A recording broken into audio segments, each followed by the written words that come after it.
The blood was too bright under the bathroom lights. Dion gripped the marble counter, her breath coming in shallow gasps as another cramp tore through her abdomen. 14 weeks pregnant, and this wasn't spotting anymore. This was something else. Something terrifying. "Gisu!" Her voice cracked, smaller than she wanted it to be. "Gisu!" She heard his footsteps before she saw him, quick, urgent, so different from the distracted pace he'd moved with all evening. The door swung open and he was there, still fully dressed at midnight, his eyes going wide when he saw her doubled over. "What's happening?" He crossed to her in 2 strides, his hands hovering near her shoulders like he was afraid to touch her. She wanted to scream at the fear in his voice, wanted to throw his own words back at him, because she'd told him something was wrong. 3 days ago, when the cramping first started, dull and persistent, a warning she couldn't ignore. 2 days ago when she'd woken to find spotting. This morning, when the pain had sharpened. Tonight at dinner, when she'd tried one more time to make him understand. And every single time, he'd dismissed her. The doctor said everything was fine last month, he'd said over untouched bowls of soup, his attention fixed on his phone. Some crisis in his logistics empire that mattered more than the one growing inside her body. That was last month, she'd told him, keeping her voice steady even as frustration burned beneath her ribs. "I'm spotting. The cramping is getting worse." He'd set his phone down with that careful precision he used when trying to be patient. When he'd looked at her, his expression carried concern wrapped in condescension, like he was humoring a child's irrational fears. "You're stressed, that's normal. You've been reading too many pregnancy forums." "I know my body." "Dion." He'd reached across the table, covering her hand with his. "You're overthinking. You always do this. You get anxious, and then you spiral." She'd pulled away slowly, carefully, the way she might withdraw from something sharp. "I'm not spiraling. I'm telling you something is wrong. And I'm telling you that you're being dramatic." Dramatic. The word had landed between them like a stone dropped in still water. She'd heard it before, from colleagues who didn't like her directness, from men who found her confidence threatening, from a world that preferred black women quiet and accommodating. But never from him. Not about this. Not about their child. Now, as another cramp doubled her over and Gisu caught her with desperate gentleness, she wondered if he finally believed her, or if it was already too late. "Hospital," he said, his voice rough with something that might have been panic. "We're going now." He lifted her like she weighed nothing, like the fear coursing through him had given him some new, terrible strength. She pressed her face against his chest, feeling his heart hammering against her cheek. The car ride blurred into streaks of neon and fear. Gisu drove with one hand, the other gripping hers so tightly it almost hurt. She watched Seoul slide past the window, this city she'd moved to for him, where she would always be foreign, always watched, always other, and thought about all the small moments that had led them here. Every dismissed concern, every "you're overthinking," every time she'd swallowed her fear to avoid seeming weak, every time she'd learned to carry pain quietly because speaking it aloud made her dramatic. At the hospital, he transformed into the version of himself that moved through dangerous rooms and made powerful men nervous. He barked orders in rapid Korean, and nurses materialized with wheelchairs and clipboards. Then she was on a gurney being rushed down fluorescent hallways while he paced beside her, still holding her hand like it was the only thing keeping him tethered to earth. The doctor was a woman in her 50s with efficient hands and kind eyes that turned sharp when she looked at Gisu. She examined Dion with gentle precision while he stood at the bedside, his jaw so tight she could see the muscle jumping. The ultrasound monitor flickered to life, and Dion held her breath. The heartbeat came through the speaker, fast, fluttering, fragile, still there. "Subchorionic hemorrhage," the doctor said in English, pulling off her gloves, She fixed Gisu with a look that could have cut glass. Has she been experiencing symptoms? His voice caught. She mentioned cramping. When? A few days ago. The silence that followed felt like judgment. She should have been here 3 days ago, the doctor said, each word deliberate. At the first sign of spotting. Dion watched the color drain from her husband's face. The baby? He asked, and his voice broke on the word. There's still a heartbeat, the doctor said. But it's weak. She needs complete bed rest, no stress, constant monitoring. She turned to Dion now, her expression softening. This is serious. If the bleeding increases or the hemorrhage expands, we could lose the pregnancy. Dion closed her eyes and felt the tears slip hot down her temples. She heard Gisu's sharp intake of breath, felt the tremor running through his fingers where they still held hers. When the doctor left with quiet instructions to the nurse, silence filled the room like water rising. Dion, he started, his voice barely above a whisper. She opened her eyes but didn't look at him. Instead, she stared at the ceiling tiles, counting them the way she'd learned as a child. Count something, anything, until the feeling passes, until you can breathe again. I told you, she said quietly, 4 times. I told you something was wrong. I didn't know it was serious. You didn't listen. Now she looked at him, and she watched something in him crumble when he saw her face. There's a difference. He opened his mouth, closed it. His hand was still holding hers, but it felt like a stranger's touch now, foreign and too late and not enough. I'm sorry, he whispered. The words hung in the air between them, inadequate and small. Dion pulled her hand away slowly, deliberately, and watched him flinch like she'd struck him. I need to rest, she said, her voice flat with exhaustion that went deeper than her body. The doctor said no stress. She watched him absorb the implication. Watched this man who navigated danger like breathing, who commanded rooms with a glance, who'd convinced her to build a life in a country where she would always be foreign. Watched him stand there looking lost in a way she'd never seen before. He nodded once, stiffly, and stepped back toward the chair by the door. Dion turned her face toward the window, toward the Seoul skyline glittering in the pre-dawn darkness, and let the tears come silently. Behind her, she heard Gisu sink into the chair. She could feel him, watching her. Could feel the weight of his regret pressing against her back like a physical thing. But she didn't turn around. Instead, she placed both hands on her belly, still flat, still barely showing, and made a silent promise to the fragile heartbeat inside her. I will protect you. Even if it means protecting you from him. Neither of them slept. And as the sun began to rise over Seoul, painting the sky in shades of pink and gold, Dion realized something that made her chest ache with a grief that had nothing to do with blood or hemorrhages or hospital rooms. She didn't know if love was enough anymore, not when the man who'd promised to cherish her had made her feel invisible in the moment she needed him most. Not when I'm sorry couldn't undo the 3 days that might cost them everything. The monitor beeped steadily beside her, counting her baby's heartbeat. And in the chair by the door, Chan Gisu sat with his head in his hands. Hello, welcome to Afro-Korean series channel. Thank you for listening. I'm glad you're here.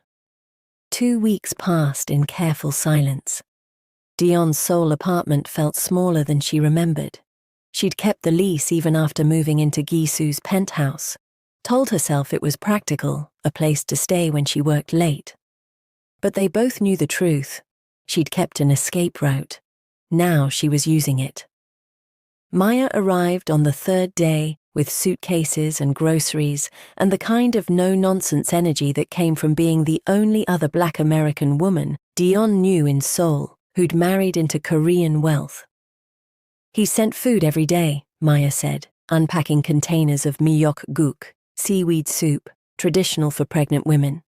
Also flowers, Also your favorite tea from that place in Itaewon? She paused, holding up an envelope. Also a check for a private nurse. Dion didn't look up from her book. Send it back. The nurse or the check? All of it. Maya set the soup in the refrigerator with deliberate care. You know he's losing his mind, right? Jae-sung says Gisu hasn't slept, barely eats, snaps at everyone. Jae-sung was Maya's husband and one of Gisu's oldest associates, which meant Maya heard everything Dion was trying not to think about.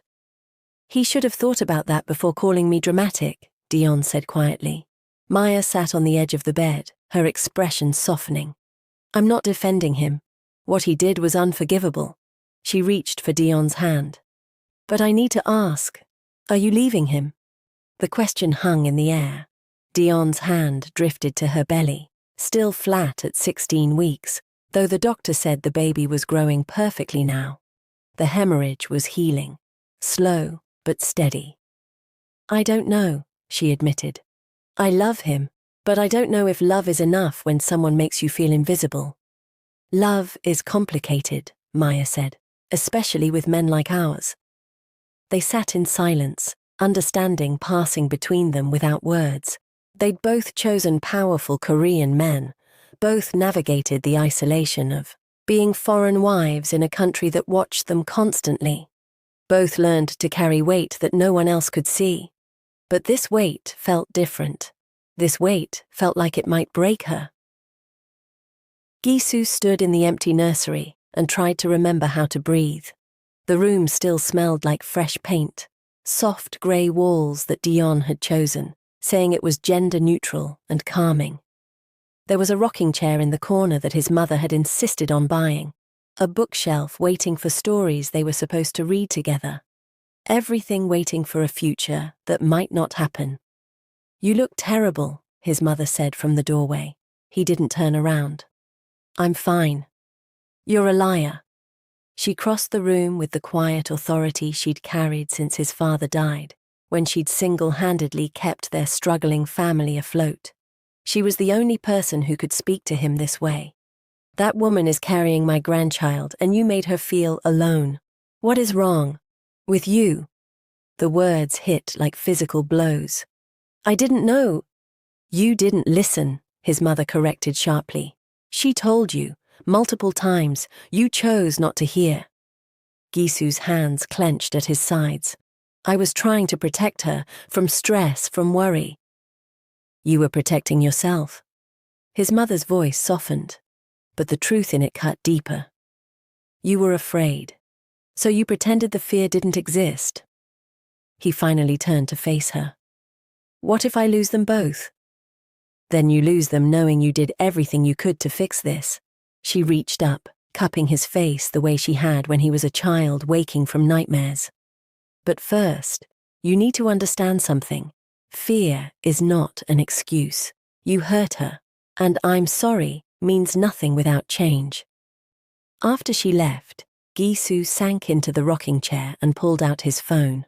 He'd drafted 100 messages to Dion over the past 2 weeks, deleted every one. What could he say that would matter? What words could undo 3 days of dismissal, of making her pain invisible? Instead, he opened a different contact. A therapist his lawyer had recommended. Someone who specialized in high-pressure executives, someone discreet. His finger hovered over the call button. He'd built an empire on control, on never showing weakness. But what had that control cost him? He pressed call. On the 15th day, Dion's phone buzzed with a message that made her blood run cold. Unknown number. I heard about your health troubles. I also heard your husband has been distracted. If you ever need protection from a dangerous man, I have resources. She stared at the screen, ice spreading through her chest. Only a handful of people knew about the pregnancy complications. The hospital staff, Gisu, Maya, and apparently Director Yoon, Gisu's rival, the man who'd been circling his territory for months, looking for weakness. Dion blocked the number immediately, but her hands were shaking. How did Yoon know? How long had he been watching? She thought about Gisu's world, the parts she'd chosen not to look at too closely, the logistics business that operated in shadows, the men who visited their penthouse at odd hours, speaking in low voices, the way people moved out of his way in certain parts of Seoul. She'd told herself it was import-export, legitimate business with complicated edges. But Yoon's message reminded her she'd married into something dangerous, and now that danger was looking at her. Her phone rang. Gisu. She almost didn't answer, but something about Yoon's message changed the equation. Yes? Her voice came out steadier than she felt. Are you safe? No greeting, just urgency. What? Yoon's people have been watching your building. 2 of his men were seen near your entrance this morning. If he contacts you, he already did. A sharp intake of breath. What did he say? She read him the message, word for word. The silence that followed felt heavy with implications she didn't want to examine. I'm sending security to your building, Gisu said finally. 2 men. They'll stay in the lobby. No. Dion, please. Yoon is dangerous. If he thinks you're vulnerable. So now you're worried about me? The words came out sharper than she intended. Now you think I'm not being dramatic? She heard him exhale. Slow, pained. I was wrong, he said quietly. About everything. And I will spend the rest of my life proving that to you. But right now I need you safe, please. Dion looked at the blocked number on her screen, thought about Yoon's message, the implied threat wrapped in false concern. She hated that Gisu was right. She hated even more that she still needed him. Fine, she said. Security can stay in the lobby, but Gisu? Yes? This doesn't mean I forgive you. I know, he said, and his voice carried something she'd never heard before. Defeat. She ended the call and pressed both hands to her belly, feeling the slight flutter that might have been the baby moving or might have been her imagination. Either way, she made a decision. She would accept his protection, but she wouldn't make it easy. The drive to Busan should have taken 4 hours. Gisu made it in 3. Dion watched the countryside blur past the window, her hand resting protectively on her belly. She'd agreed to this, agreed to leave Seoul, to let him take her somewhere safe, but she hadn't agreed to forgive him. That distinction felt important.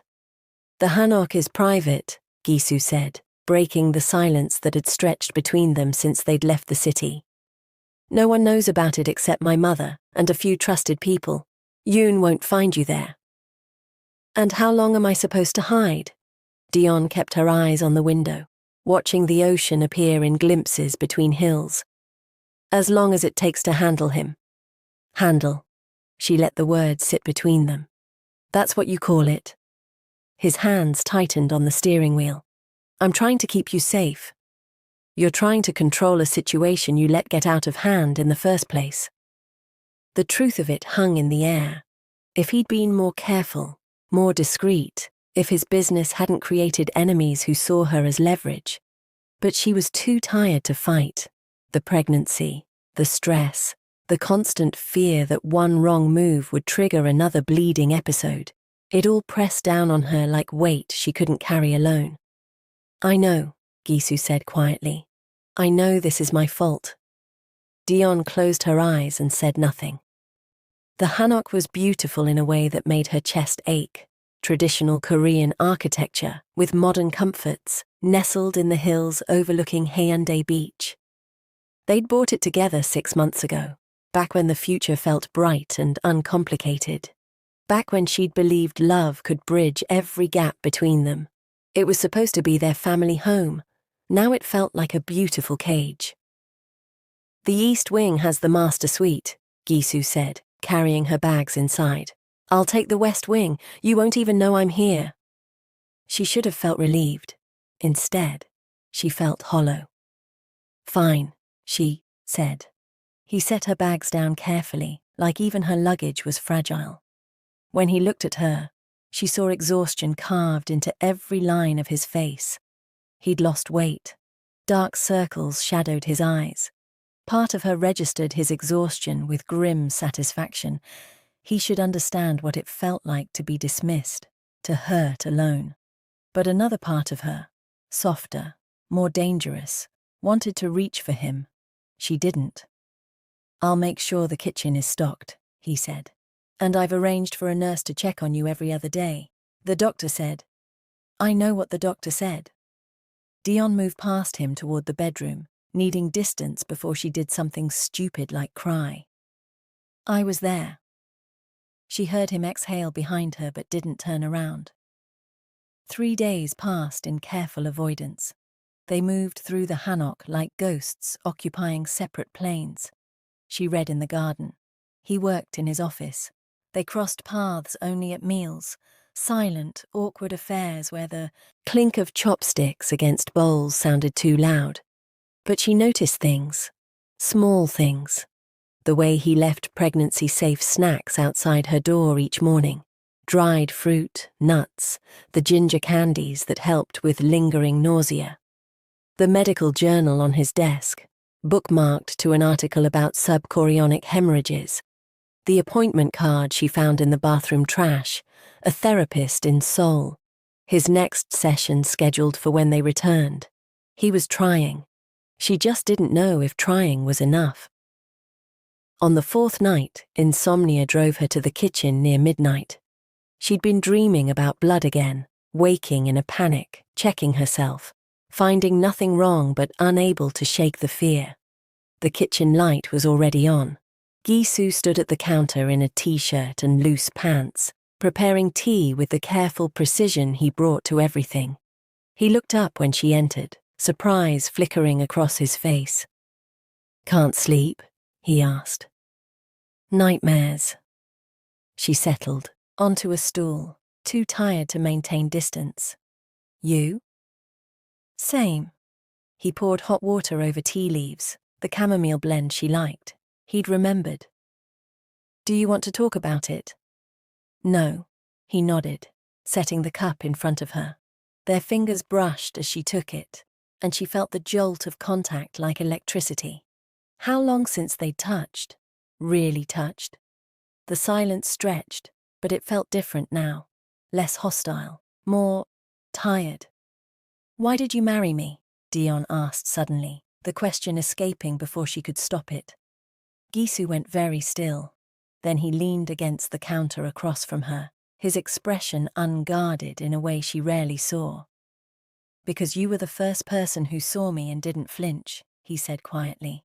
"You didn't want my money or my power. You challenged me. You made me want to be better than what I was.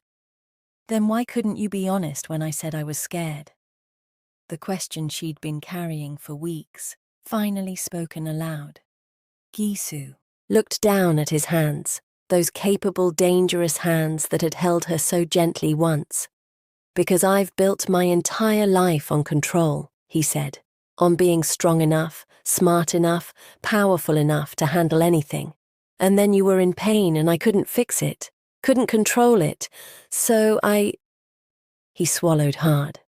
"I told myself you were overreacting, because admitting I was helpless terrified me more than anything I've ever faced." Dion felt tears prick her eyes. "Do you even want this baby?" His head snapped up, and the devastation in his expression stole her breath. "I want everything with you." His voice cracked. "The baby, the life we planned, growing old in this house. I just didn't know how to handle the fear that I might lose it all. Lose you." A tear slipped down her cheek. "I needed you to trust me, to believe me." "I know." He moved around the counter slowly, stopping just out of reach. "And I failed you when you needed me most. But Dion—" His hands clenched at his sides, like he was physically restraining himself from touching her. "Tell me how to fix this.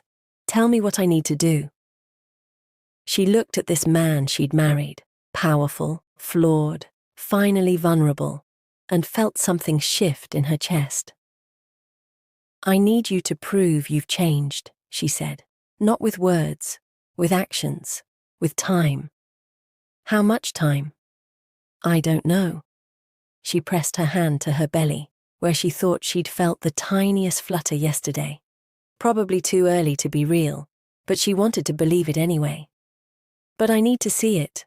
Really see it. Gisu nodded slowly. Then I'll show you. Every day. For as long as it takes. He stepped back, giving her space, even though she could see how much it cost him. Get some rest, he said softly.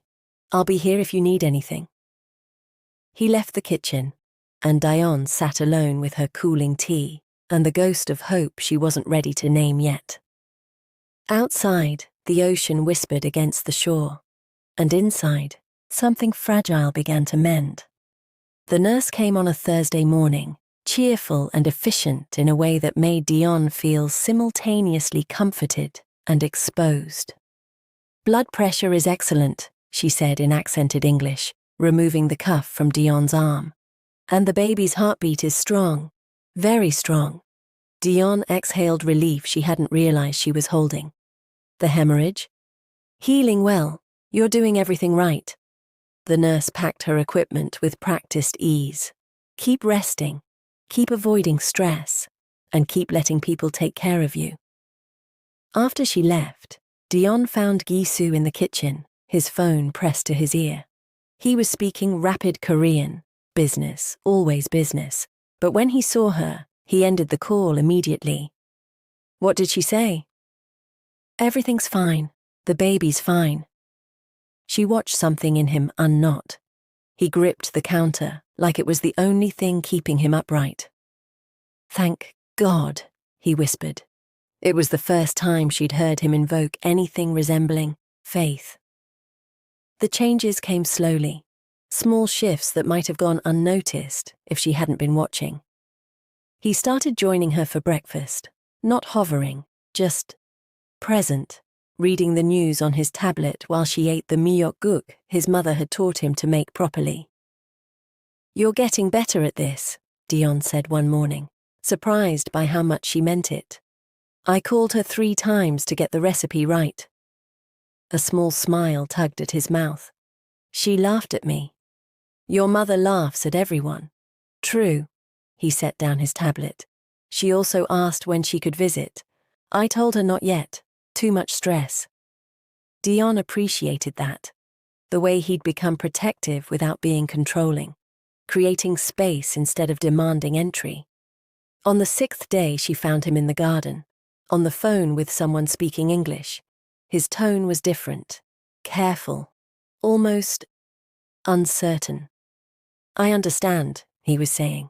No, I can make that work. Tuesday at 3, yes, thank you. He looked up and found her watching from the doorway. Therapy? She asked. He didn't flinch from the question. Video session. My therapist said it's important to maintain consistency even when traveling. And, is it helping? Gisu was quiet for a moment, considering. It's teaching me that fear isn't weakness, and that control is sometimes just another word for cowardice. The honesty of it stole her breath. By the 2nd week, their parallel lives began to intersect. She was reading in the garden when he appeared with his laptop, settling into a chair across from her. He worked in silence, occasionally taking calls in Korean that she'd learned to tune out. But then he'd pause between calls and ask, "Do you need anything? Water? A snack?" And she'd say no, but appreciate that he'd asked.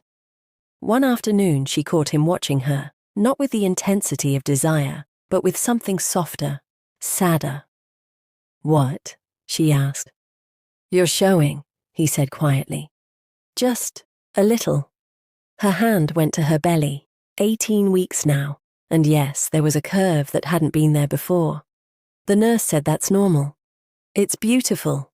His voice carried wonder and regret in equal measure. I'm sorry I wasn't present for this, for any of it. Dion looked at him, really looked, and saw the truth of his remorse written in every exhausted line of his face. You're here now, she said carefully. That's what matters.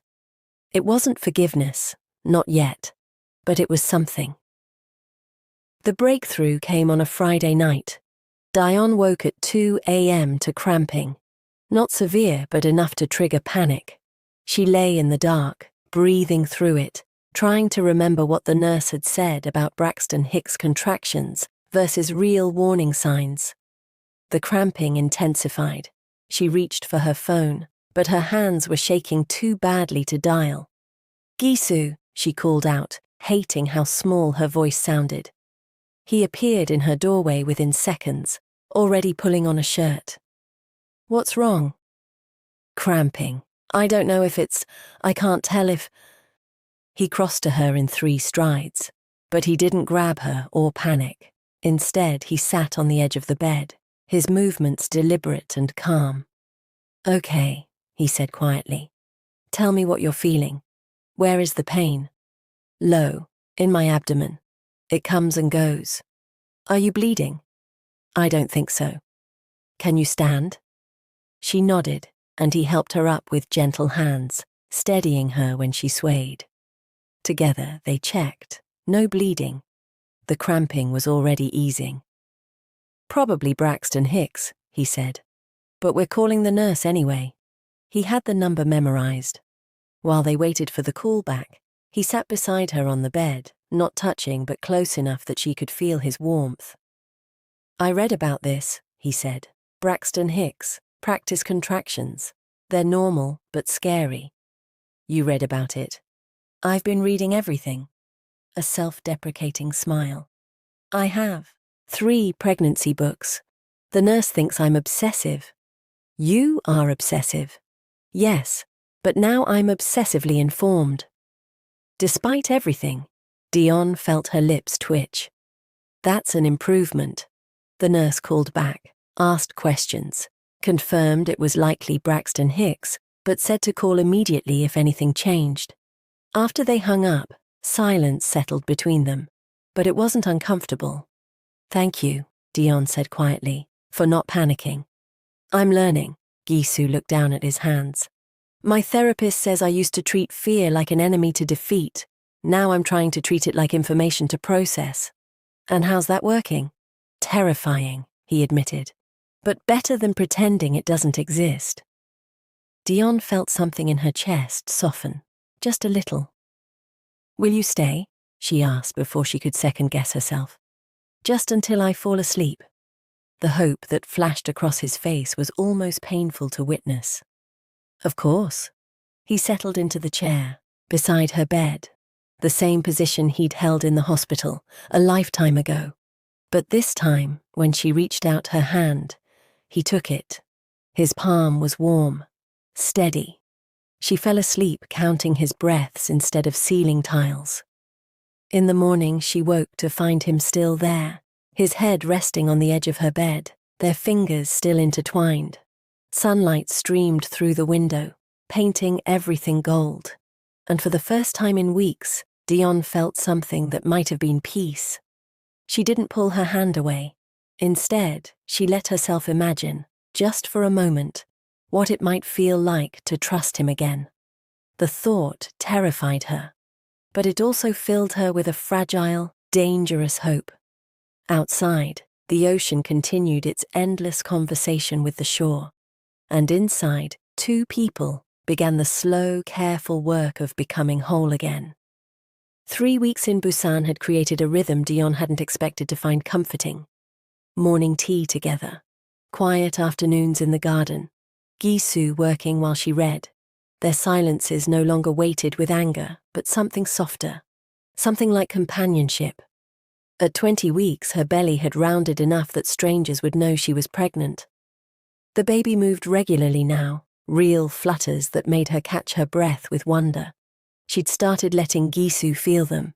The first time, his hand had trembled against her skin. When the baby kicked, his eyes had gone bright with unshed tears.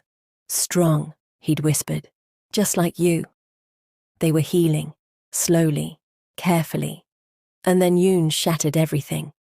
The call came on a Tuesday morning. Gisu's phone rang while they were having breakfast. He glanced at the screen, and his entire body went rigid. "I need to take this." He stepped onto the terrace, his voice dropping to rapid, tense Korean. Dion watched, through the window, as his free hand clenched into a fist. watched his shoulders tighten with barely contained rage. When he came back inside, his face was a mask she recognized from the early days, cold, controlled, dangerous. "What happened?" she asked. "Yoon has my mother." The world tilted. "What?" "He took her from her apartment this morning. He's demanding I turn over my Busan operations and..." His jaw worked. "And you. He wants you to testify that I've been operating illegally." Ice spread through Dion's veins. "He wants me to help destroy you. He wants to destroy both of us."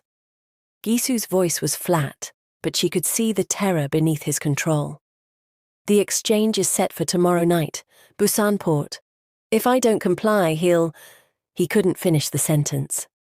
Dion stood, one hand pressed protectively to her belly. "So what do we do?" "We?" He looked at her like she'd spoken a foreign language. "You're not doing anything. You're 20 weeks pregnant with a healing hemorrhage. You're staying here where it's safe. While you what? Give him everything? If that's what it takes to get my mother back, yes. And then what?" Dion moved closer, her voice sharp with urgency. "You think he'll just let you walk away? Let us live in peace? Men like Yoon don't stop, Gisu. He'll always have leverage over you, over our family. I don't care." The rawness in his voice stopped her cold. "I won't risk losing anyone else I love, not my mother, not you, not our child." The confession hung between them, the first time he'd said the word love since the hospital. Dion's mind raced.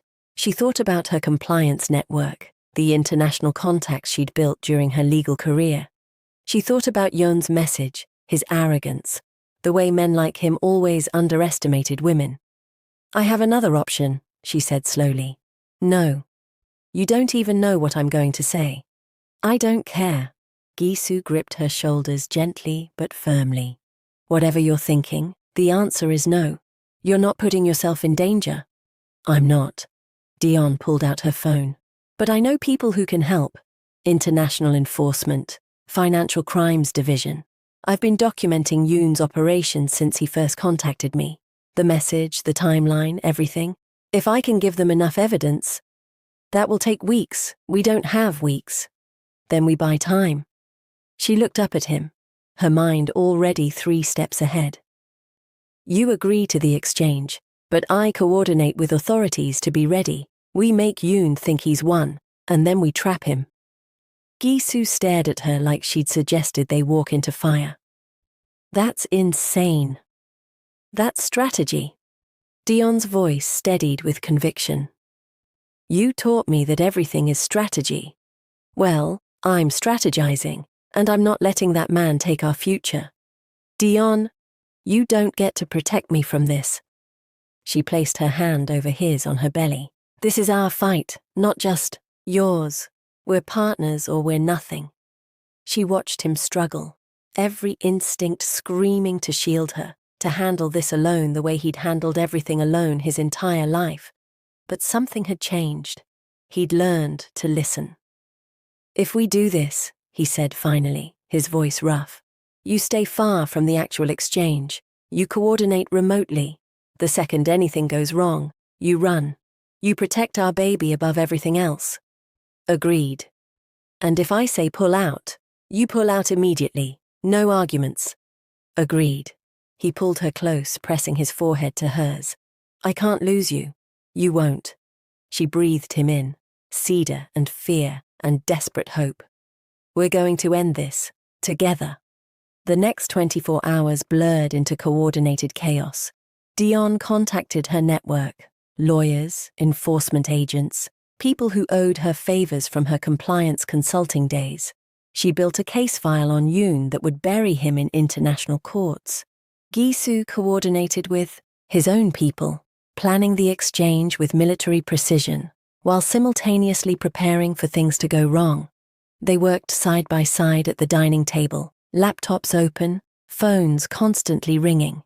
And somewhere in the controlled chaos, Dion realized, this was what partnership felt like. Not him protecting her, not her fixing him. Both of them fighting for their future together. Late that night, Gisu found her on the terrace, staring at the dark ocean. "You should rest," he said softly. "So should you." He stood beside her and after a moment's hesitation, reached for her hand. She let him take it. "I'm terrified," he admitted. "Me too. But I'm also—" He paused, searching for words. "Grateful that you're here, that you're fighting with me instead of running from me." Dion turned to face him. In the moonlight, she could see every fear, every hope written on his face. "I'm not running," she said. "Not anymore." She reached up, touching his face. The first time she'd initiated contact like this in weeks. His eyes closed at her touch, and when they opened again, they held a question. She answered it by closing the distance between them. When he kissed her, it felt like a promise. Like coming home. Like the beginning of something they'd both almost destroyed. Tomorrow they would face Yoon. Tomorrow everything could fall apart. But tonight, they stood together under Korean stars. And that was enough. The port at night was all shadows and shipping containers stacked like building blocks against the sky. Dion sat in a car 2 blocks away, laptop open, coordinating with 3 different enforcement agencies, while her heart hammered against her ribs. She wore an earpiece connected to Gisu's security team, listening to everything. "Target vehicle approaching," someone said in accented English. 2 minutes. She pressed her hand to her belly, feeling the baby move. "Stay calm," she told herself. "Stress isn't good for either of you." Through the earpiece, she heard Gisu's voice, calm, controlled, lethal. "Remember," he said to his team, "my mother's safety is priority 1. Everything else is secondary." Dion's fingers flew across her keyboard, confirming positions with the authorities staged around the perimeter.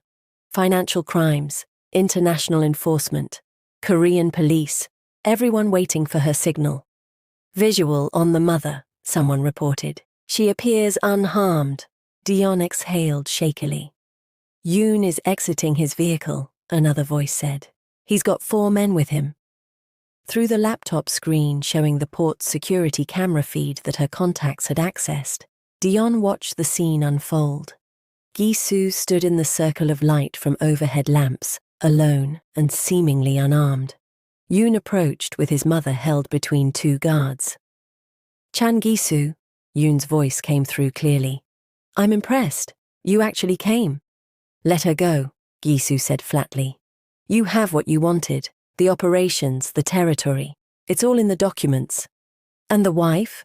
Where is the American woman who's been so troublesome?" "Somewhere you'll never find her." Yoon laughed, a sound like breaking glass. "Pity. I would have enjoyed breaking her." Dion's hands clenched. She typed rapidly. "Threat made, confirming assault intent. Stand by." "Release my mother," Gisu said, "and we're done." "Not quite." Yoon pulled out a gun. "You see, I've decided I don't just want your business. I want you gone entirely. Dead men make terrible competitors." Everything happened at once. Gisu's team emerged from the shadows. Yoon's men drew weapons, and Dion sent the signal that brought law enforcement crashing into the port from every direction. "Go! Now!" she heard through the earpiece, followed by gunfire. Her heart stopped. "Gisu!" she screamed into the microphone, not caring about protocol, static, chaos, shouting in Korean and English. Then, I'm okay, my mother's safe." Dion sagged against the seat, tears streaming down her face. Through the security feed, she watched authorities swarm Yoon's position. Watched him get forced to the ground, handcuffed, his empire crumbling around him in real time as agents seized his assets and operations. "Subject neutralized," someone reported professionally. "All hostiles in custody."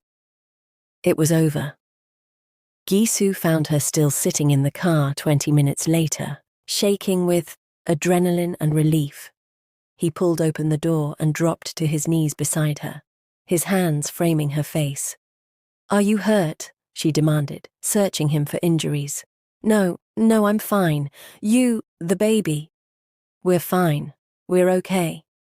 She grabbed his shirt, pulling him close. Your mother? Shaken, but unharmed. She's with the paramedics. He pressed his forehead to hers. You did it. Your plan worked. Our plan, she corrected. We did it together. He kissed her then, desperate and relieved and full of everything they'd almost lost.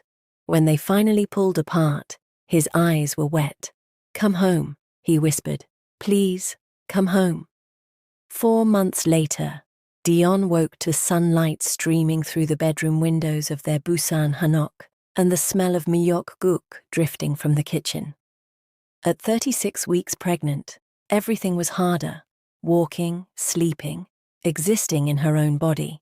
But the baby was healthy, strong, active enough to keep her awake at night with acrobatic movements that Gisu insisted meant they were having a dancer. She found him in the kitchen, cooking breakfast with the focused concentration he brought to everything now. His business, legitimized, restructured, legal, took up less of his time these days. He'd hired managers, delegated, created boundaries. His therapist said he was making remarkable progress.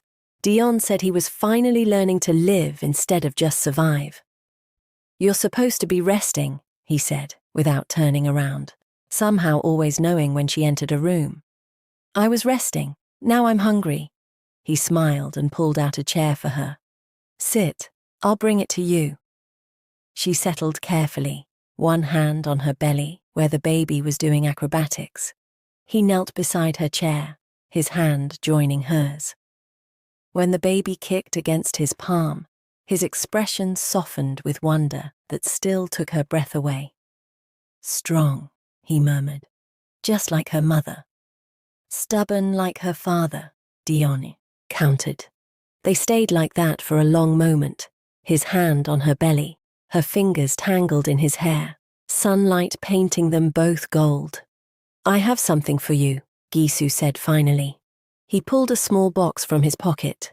Inside was a ring, delicate, beautiful, and nothing like the extravagant wedding set he'd given her before. It's an eternity band, he explained. I had it engraved. She lifted it, reading the Korean characters on the inside. What does it say? I listen, I believe, I love. His voice was rough. It's a promise that I'll never dismiss you again, that I'll believe you when you say something's wrong, that I'll love you properly, the way you deserve. Dion felt tears slip down her cheeks as he slid it onto her finger beside her wedding band.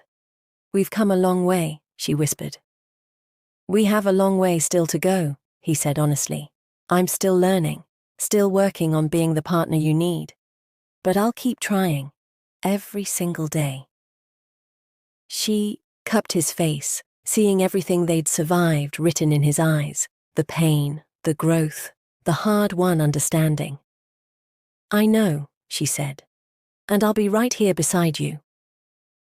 When he kissed her, it tasted like forgiveness and future and the kind of love that survives being broken. 4 weeks later, Dion woke to pressure and pain at 3 a.m. Gisu, she said calmly, it's time. He was awake instantly, moving with the careful efficiency they'd practiced. Hospital bag, car keys, breathing exercises. But when she gripped his hand during a contraction, he stopped everything and just held her. I'm here, he said. I'm right here, and I believe you. Those words carried her through 12 hours of labor. He never left her side, never dismissed her pain, never told her to be strong or quiet or anything, except exactly what she was, powerful and scared and bringing their daughter into the world. When the baby finally arrived, 7 pounds, 5 ounces, with her mother's eyes and her father's stubborn chin, Gisu cried. She's perfect, he whispered, staring at their daughter like she was a miracle. She is, Dion agreed, exhausted and exhilarated. The nurse placed the baby in her arms, and Dion looked down at this tiny person they'd created. This life that had survived hemorrhages and fear, and every mistake they'd made along the way. "What should we name her?" Gisu asked. Dion had been thinking about this for months. "Grace," she said, "because we were given so much of it. A second chance when we could have lost everything." "Grace," he repeated, testing the name. Then he smiled, that real, unguarded smile she'd fallen in love with. "It's perfect." He sat beside her on the hospital bed, his arm around her shoulders, and together they looked at their daughter, their family, their second chance. Outside, Seoul glittered in the pre-dawn darkness, and inside, 3 hearts beat in rhythm, scarred but whole, broken but healing, learning that love wasn't about being perfect. It was about choosing each other, again and again and again. And we've come to the end of this one. If you'd like to hear more stories like this, you're welcome to subscribe to this channel. See you in the next story.